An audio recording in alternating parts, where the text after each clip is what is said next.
သက်အန်ဒီရဲ့ဂျုံတွေ့နေရတဲ့အဖို့အိုဟာသူ့ရဲ့တပီးဖြစ်သူကောင်လေးကိုဂိုင်းရဲ့နောက်ထပ်ရွတ်ဝက်ပညာရတစ်ခုဖြစ်တဲ့တန့်စင်ချင်းအကားကွယ်ကျင့်စဉ်ကိုအရေးကြီးကြီးသင်ကြားပေးနေတာကိုတွေ့ရမှာပါအဖို့အိုဟာအခုငါမင်းကိုတန့်စင်ချင်းရဲ့စိတ်ဆွမ်းရင်ထုံးလေးကိုတင်ပေးမယ်တိချာအာယုံစိုက်ဖိတင်ယူလို့မှာကြားလိုက်ပါလေဒီကျင့်စဉ်ကတာမန်မဟုတ်ပါဘူးခန္ဓာကိုယ်ထက်ကတွေးဆွမ်းရင်တွေကိုအောက်ဆီဂျင်ဖြစ်ဖြောင်းလဲပြီးခန္ဓာကိုယ်အနှံ့လဲပတ်စီစဉ်ကတွေးကြောပေါင်း100ကိုဖြတ်ထန်းပြီးခိုင်ခန့်တဲ့အကားကွယ်တစ်ခုဖြစ်ဖော်ဆောင်ရတာဖြစ်ပါတယ်ဒီအချိန်မှာပဲရန်သူတွေဘက်ကပြင်းထန်လာတဲ့မီးတော့မိုးဆက်ညာဆိုတဲ့တိုင်းခွက်နဲ့ဝိုင်းဝန်းတိုက်ခိုက်လာပါတယ်ဒါပေမဲ့ကောင်လေးကအဘိုးအိုခုမှတင်ချပေးလိုက်တဲ့တန့်စင်ချင်းအကားကွယ်ကိုချက်ချင်းထုတ်သုံးလိုက်တဲ့အခါမှာတော့ရန်သူတွေရဲ့တိုက်ခိုက်ဦးတွေဟာအရာမထင်ပဲဖြစ်သွားပါတော့တယ်ဒါကိုမြင်လိုက်ရတဲ့ရန်သူတွေဟာအကြီးရဲ့ထိတ်လန့်သွားသည်ဒါဟာအဘိုးအိုရဲ့ကစစ်မြင့်ခုခံပညာပဲသူကဒါကိုဘလူလို့တတ်နေတာလေမင်းကတကယ်တော့ဘသူလဲဆိုပြီးအန့်တိုးတုံးလို့စွာမိကွန်းထုတ်ကြပါတော့တယ်အဘိုးအိုကကောင်လေးကိုမြန်မြန်သွားတော့လို့အမိန်ပေးပြီးထွက်ပြေးခိုင်းလိုက်ပါတယ်ရန်သူတွေကနောက်ကနေလိုက်ဖို့ကြိုးစားပေမဲ့လည်းသူတို့ရဲ့ခေါင်းဆောင်ကလိုက်မနေနဲ့တော့ငါတို့ကြိုးတင်းပြီးခြုံကိုမတိုက်ခိုက်ဘူးဆိုရင်သူ့ကိုလုံးဝလိုက်မိမှာမဟုတ်ဘူးအရှင်းဆုံးဂိုင်းကိုပြန်ပြီးမှနီလန်ရှာကြတာပေါ့လို့တားမြစ်လိုက်ပါတယ်တကယ်တော့ဒီဂိုင်းကြီး၃ဂိုင်းဟာ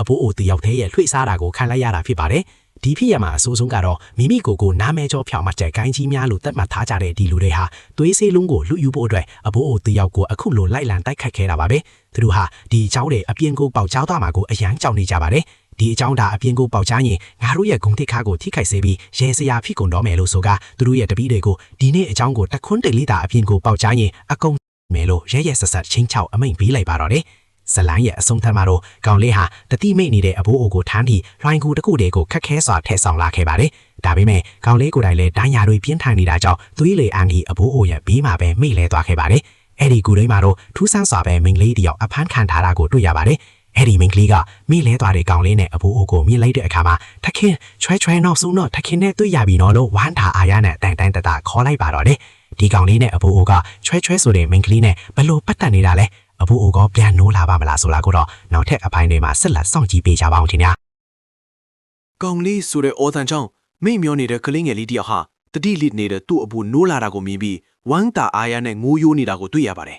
အဘိုးနိုးလာပြီလားကျွန်တော်ဖြင့်စိတ်ပူနေတာလို့ကလေးကပြောတဲ့အခါအဘိုးအိုကဘာလို့ငိုနေတာလဲဆိုပြီးပြန်ချော့ခဲ့ပါတယ်ဒါပေမဲ့ကလေးကအဘိုးအိုရဲ့ကိုဘော်ကထူးဆန်းတဲ့အမေးကောင်အခိုးအငွေတွေကိုညင်ပြီးကြောက်လန့်တကြားနဲ့အဖိုးပါဖြစ်တာလဲလို့မေးမြန်းခဲ့ပါတယ်။အဖိုးအိုကသူ့ပါမမဖြစ်ကြောင်းပြောရင်းအဖိုးကိုတခုလောက်ကူညီပေးနိုင်မလားလို့မေးခဲ့ပါတယ်။ကောင်လေးကလည်းအဖိုးအတွက်ဆိုရင်တခုမကောက်ဘူးထောင်ဆိုရင်တောင်ကူညီပေးမယ်လို့ကတိပေးခဲ့တာပါ။အဲ့ဒီအချိန်မှာတဲ့အဖိုးအိုကသူ့ရဲ့အိတ်ထဲကတစိပြားတစ်ခုကိုကောင်လေးအားထုတ်ပေးလိုက်ပြီးအဖိုးအိုရဲ့တကယ့်အရှိတရားအဖြစ်မှန်ကိုစတင်ဖွင့်ထားလိုက်ပါတယ်။အဖိုးနာမည်ကဟဲကြည့်ယူအဖိုးဟာအင်အားအကြီးဆုံးဂိုင်းရဲ့ဂိုင်းချုပ်တူပဲ။ကျင်းစင်တစ်ခုကိုစူးစမ်းတက်လန့်ခဲ့ပေမဲ့ကျမ်းမာရေးအခြေအနေကြောင့်အစ်မဖောက်ထိုင်နိုင်ဖြစ်ခဲ့တာပါအဖိုးရဲ့တက်တန်းကုံဆုံးဖို့နီးကပ်လာပြီးတော့ခန်းစားရတဲ့အတွက်တက်တန်းတိုးနိုင်မဲ့နီလန်တစ်ကိုရှာဖွေဖို့ဂိုင်းကိုစွန့်ခွာလာခဲ့တာပါနေစဉ်နဲ့အမျှရှာဖွေခဲ့ပြီးမဲ့လည်းဘာမှထူးခြားမှုမရှိခဲ့ပါဘူးဒါပေမဲ့တညမှာတော့အဖိုးရဲ့ကံကြမ္မာကိုလုံးဝပြောင်းလဲစေမဲ့အရာတစ်ခုနဲ့အမတ်မထင်တွေးဆုံခဲ့တယ်လို့ပြောလိုက်ပါတယ်အဖိုးကိုတွေးခဲ့တဲ့အရာကဘာဖြစ်မလဲသူ့ကိုယ်ပေါ်ကအမဲရောင်အခိုးငွေတွေကတော့ဘေကရောက်လာတာလဲဆိုတာကိုတော့နောက်ထပ်အပိုင်းဒီမှာဆက်လက်စောင့်ကြည့်အားပေးကြပါအောင်ခင်ဗျာ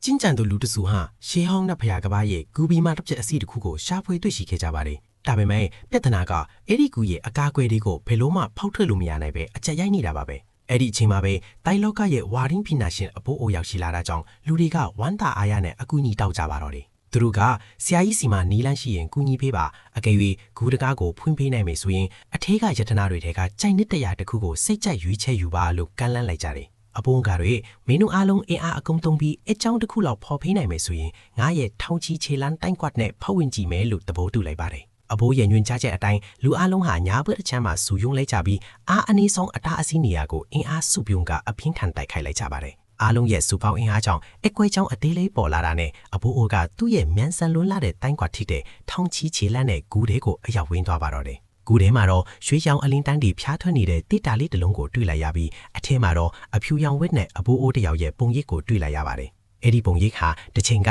နာမေကျော်စစ်သူကြီးထပြီးသူကငါရဲ့တက်တန်းကုံဆုံးတော်မှာမို့ဒီနေရာမှာပဲခန္ဓာချုပ်ငင်းတော်မယ်လို့မှားကြားခဲ့ပါတယ်ဒီလိုအဖိုးတန်းလာတဲ့ဈေးလုံးကိုဘသူကများကန်ထူးပြီးပိုင်ဆိုင်သွားမလဲဆိုတာကတော့နောက်လာမည့်အပိုင်းကိုတူတူစောင့်မျှော်ပြီးအားပေးလိုက်ကြရအောင်ဗျာရှေးဟောင်းနှစ်ဖွေရာကူပြီးမှတခုမှအဘိုးတူဟာတေးတာလေးတစ်လုံးကိုရှာဖွေတွေ့ရှိခဲ့ပါတယ် အဲ့ဒီထဲမှာရှိနေတာကတော့တလောကလုံးကအလိုရှိနေကြတဲ့ကမ်ဘာထူတာရရှိနိုင်ပဲသွေးဝိညာဉ်စီလုံးပဲဖြစ်ပါတယ်ဒီစီလုံးရဲ့ထူးခြားချက်ကတော့တဘာဝရဲ့စွမ်းအိမ်တွေကိုသွေးဝိညာဉ်အဖြစ်ပြောင်းလဲပေးနိုင်ပြီးအဲ့ဒီသွေးဝိညာဉ်ကိုဘယ်တော့မှပြည့်ပြည့်မသွားအောင်ထာဝရတည်မြဲစေနိုင်တာပါအဘိုးအိုကစီလုံးထည့်ထားတဲ့ဒေတာကိုမယူလိုက်ခင်တည်းအဲ့ဒီနေရာမှာအလွန်စွမ်းအားကြီးတဲ့တားမြစ်စီတွေချမှတ်ထားတာပါဒါပေမဲ့အဘိုးအိုကဒေတာကိုမလိုက်တာနဲ့တကြိုင်နဲ့အပြင်ကတားမြစ်ချက်တွေအားလုံးဟာအလိုအရောက်ပြည့်ပြည့်သွားခဲ့ပါတယ်တားမြစ်စီတွေပြည့်သွားတဲ့နဲ့တကြိုင်နဲ့အပြင်မှာစောင့်ဆိုင်နေတဲ့တခြားဂိုင်းကလူတွေဟာချက်ချင်းဆိုသလိုအထဲကိုဝင်ရောက်လာကြပါတယ်သူတို့ဟာအဘိုးအိုကိုဝိုင်းရံထားပြီးအဘိုးအိုလက်ထဲကဆေးလုံးကအဘိုးအိုအပိုင်သူတို့ကကြံတဲ့ပစ္စည်းတွေကိုခွဲယူကြမယ်ကိုပြောပြီ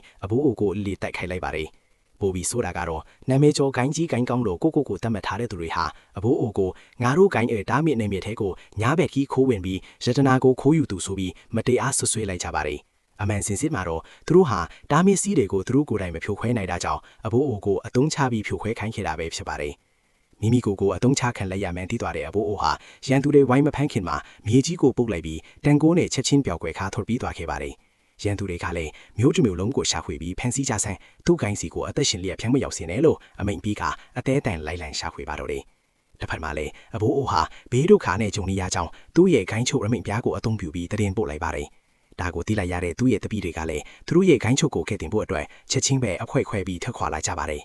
အဘိုးအိုကိုဖန်ဆီးဖို့အတွက်ဟောလင်ဂိုင်းသူတော်စင်မဂိုင်းနဲ့မီးဝိညာဉ်ဂိုင်းဆိုတဲ့ဂိုင်းကြီး၃ဂိုင်းဟာအင်အားအလုံးအရင်နဲ့ပူးပေါင်းလိုက်ကြပါတယ်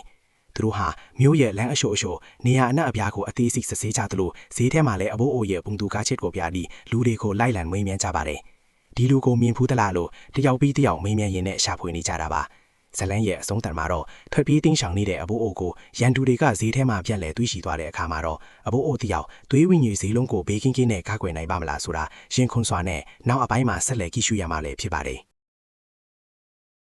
်ဈေးထဲမှာဝိုင်းဝန်းတိုက်ခိုက်ခံရတာကြောင့်တန်ရာရပြီးထွက်ပြေးလွတ်မြောက်လာတဲ့အဖိုးအိုရဲ့ကံကြမ္မာဟာမထင်မှတ်ထားတဲ့လမ်းတစ်ခုကိုလှည့်သွားပါတော့တယ်။သူဟာအန်ဒီယာရဲ့ကြားထဲကနေလွတ်မြောက်လာပြီးနောက်လူငယ်ကောင်လေးတစ်ယောက်နဲ့စုံတွေ့ခဲ့ပါတယ်။အဲ့ဒီချိန်မှာပဲအဖိုးအိုကတိတ်တိတ်လေးပြောလိုက်ပါတယ်။ဒါကြောင့်ငါတို့မှာရေစက်ရှိတယ်လို့ပြောလို့ရတာပေါ့။ဒါပေမဲ့ကောင်လေးကမေးခွန်းတစ်ခုကိုအဖိုးအိုကမေးလိုက်ပါတယ်။အဖိုးကဘာလို့အဲ့ဒီသွေးဝိညာဉ်ဆေးလုံးကိုယ်တိုင်မစားလိုက်တာလဲ။အဲ့ဒီမေးခွန်းကိုကြားလိုက်တဲ့အချိန်မှာအဖိုးအိုရဲ့မျက်နှာမှာအနှဲငယ်နွမ်းနေသွားတယ်လို့မြင်ရပါတယ်။အဖိုးကအသက်ကြီးနေပြီလေနောက်ဆုံးအချိန်ကိုရောက်တော့မှာပဲဒီလိုအဖိုးတန်ဈေးလုံးကိုစားလိုက်ရင်နှမျောစရာကြီးဖြစ်ကုန်မှာပေါ့တကယ်တော့အဖိုးအိုရဲ့မူလရည်ရချက်ကဒီဈေးလုံးကိုသူ့ကွင်စီပြန်တဲသွားဖို့ပဲဖြစ်ပါတယ်ဒါပေမဲ့အခုအခြေအနေကိုကြည့်ရင်တော့အဲ့ဒီအရာတွေဟာမလိုအပ်တော့ပါဘူးအဖိုးကခဏနားပြီးကောင်လေးဘက်ကိုလှည့်ကတခုခုဆုံးဖြတ်ပြီးလို့ပြောလိုက်ပါတယ်လာမင်းအိတ်အဖိုးကိုပေး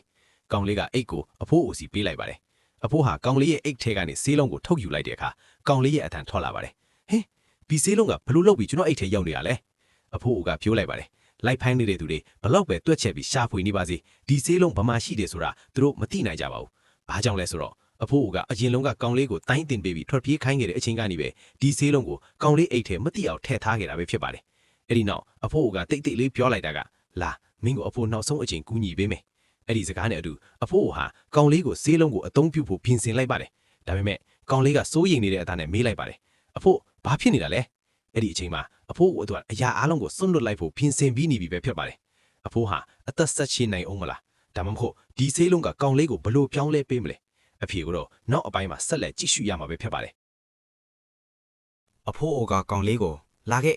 အဖိုးမင်းကိုနောက်ဆုံးအချိန်ထပ်ကူညီပေးမယ်ဆိုပြီးလေးနက်တဲ့အတန်းနဲ့ခေါ်လိုက်ပါတယ်။ဒါဟာတာမန်အကူအညီတစ်ခုမဟုတ်ပဲအဖိုးအိုရဲ့နောက်ဆုံးအချိန်မှာပေးဆက်မဲ့တန်ဖိုးကြီးလက်ဆောင်တစ်ခုဆိုတာကိုတော့ကောင်လေးကမသိသေးပါဘူး။အဲ့ဒီနောက်အဖိုးအိုဟာအစွမ်းထက်တဲ့ဆေးလုံးတစ်လုံးရဲ့စွမ်းအင်တွေကိုကောင်လေးရဲ့ခန္ဓာကိုယ်ထဲကိုစတင်ထည့်သွင်းပေးလိုက်ပါတယ်။အဲ့ဒီဆေးလုံးရဲ့အစွမ်းကအံ့မကန်းပါပဲ။ဆေးလုံးရဲ့စွမ်းအင်တွေကြောင့်ပဲဘေးပတ်ဝန်းကျင်မှာရှိတဲ့တဘာဝစွမ်းအင်တွေဟာလည်းကောင်လေးစီကိုအလုံးအရင်းနဲ့စုပြုံပြီးစီးဝင်လာပါတော့တယ်။အဖိုးအိုကကောင်လေးကို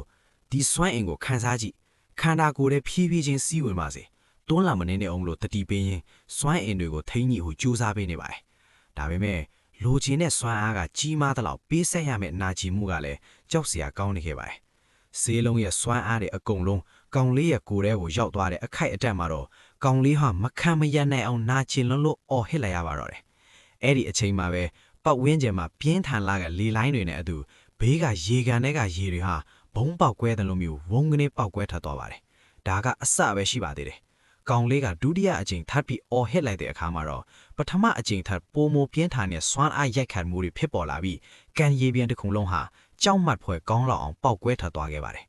ဒီလောက်ပြင်းထန်တဲ့စွမ်းအားတွေကိုခံယူလိုက်ရတဲ့အတွက်ကောင်လေးဟာအားဟင်တွေအကုန်ကုန်ခန်းသွားပြီးမြေပြင်ပေါ်ကိုပြန်ကျလာပါတော့တယ်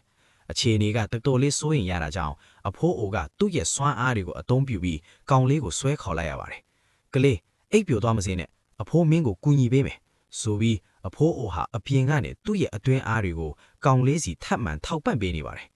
ကောင်လေးဟာနာကျင်လွန်းလို့အဖိုးဒါအရင်နေရာခတ်နေတယ်လို့တွတ်ညီးသွားနေရှာပါတယ်အဲ့ဒီအချိန်မှာပဲအဖိုးအိုဟာတကယ်တမ်းဖြစ်ပြနေတဲ့အမှန်တရားကိုသတိထားမိသွားပြီးအံ့ဩတကြီးဖြစ်သွားပါတယ်အဲ့ဒါကတော့ဒီသွေးတန့်ရှင်းဆေးလုံးဟာအနားမှာရှိတဲ့တခြားသူတွေရဲ့ကျင့်စဉ်စွမ်းအားတွေကိုပါစုယူနိုင်စွမ်းရှိနေတာကိုတွေ့ရှိသွားတာပဲဖြစ်ပါတယ်ဒီသွေးတန့်ရှင်းမှုဟာကောင်လေးကိုစွမ်းအားရှင်တယောက်ချစ်စေမှာလားဒါမှမဟုတ်ဘေးအန္တရာယ်တစ်ခုဖြစ်လာမှာလားဆိုတာကိုတော့နောက်လာမိအပိုင်းမှာဆက်လက်စောင့်ကြည့်ရမှာပဲဖြစ်ပါတယ်